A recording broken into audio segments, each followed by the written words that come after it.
Hey guys, it's just 5 days now until little Summer Wells will have been missing for 2 years.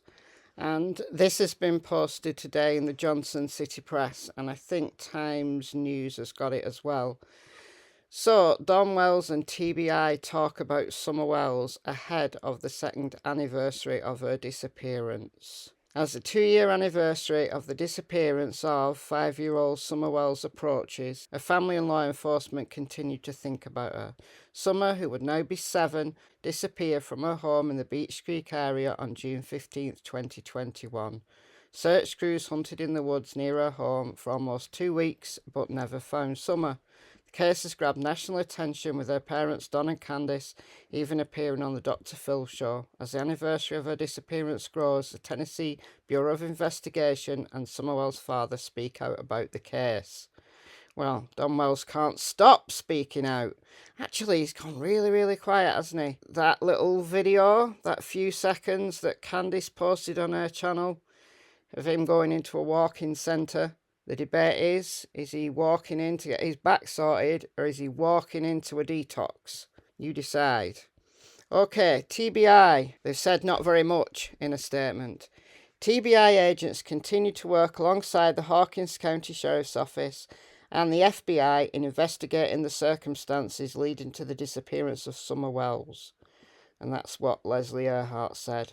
Unfortunately, we have no new information to share publicly. We urge anyone with credible information to call 1-800-TBI-FIND. So does that mean they're not sharing anything publicly because they've got nothing new? Or they're not sharing anything publicly because they are deep into an investigation and they can't jeopardise it?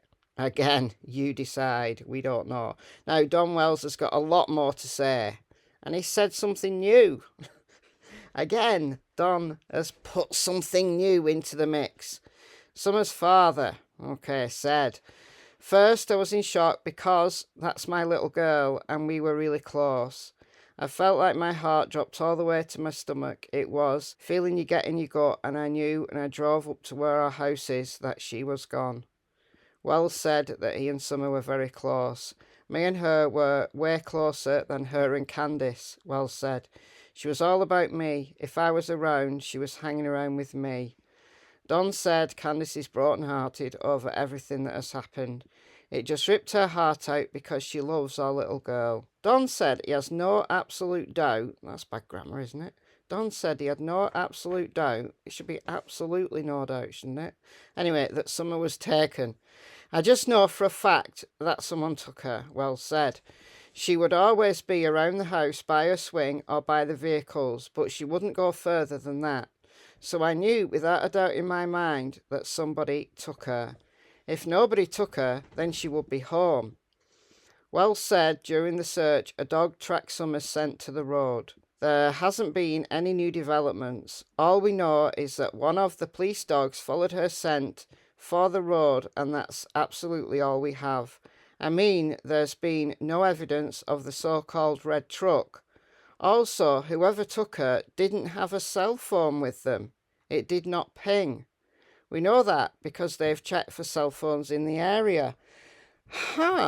Okay, so we know from what Detective John Pruitt said that they got cell phone data, cell phone tracking, GPS, and they're absolutely no further forward than when they started. So the cell tower data would tell them all the phones that pinged in that area. But how would we know that the abductor didn't have a cell phone with them? Have the TBI and Hawkins County shared with the Wells all the phones that pinged from those nearest cell towers? Have they accounted for all the pings? And only if they've accounted for all the pings can they say that this abductor didn't have a phone with them. Does that make sense? It makes sense in my head. Let me know if it makes sense to you. Currently, Wells and his wife are staying with family in Arkansas. Are they? I thought they were staying in a hotel. Wells said he loved his daughter wholeheartedly and is thankful to everyone who has supported his family. He's still hopeful that Summer one day will be found and returned home. Don't we all? Oh, Cassie's here. Hello, Cassie. All right, guys, that's it. I'll speak more tomorrow.